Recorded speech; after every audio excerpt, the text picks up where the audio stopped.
अरे आपे लाए जो लोग तार पगों में फाड़े आपे लाए अरे आमनु છે वो अरे दो ना हां मैं दो ना अरे एक मुड़ करके डाल देना अरे देख के डालो अंदर डाल दो डाल सही है थोड़ा ढंग से निकालो आकाश अरे और लेना ये खुद हम नमक डाल सकते हैं लेकिन वो निकल नहीं जाती अरे ये मटन में बहुत नमक जाता है ए देखिन नाक से वा माय धूड़ू भी है वा वीडियो बना है अरे नाक में तो यार अरे भाई तू ज्ञानी है बताना ना ज्ञानी बाबा कहाँ से आया तू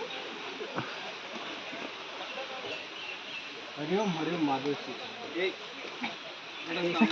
नवरो नाम किधर दिए पहले सलाद पहले बाबड़ा पे ये नमकीन रावा दीजो पहले एक संत हुआ करता था है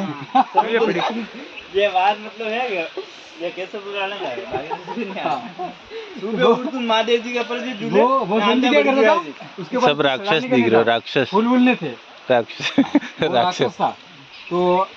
हर रोज वो शिकारी था शिकार करता था तो महादेव जी का मटन शहर में वो रोज परेशान हो जाता मटन खिलाओ पर महादेव जी करने खाएंगे एक दाड़ा भगवान खुद महादेव जी मटन खाएगा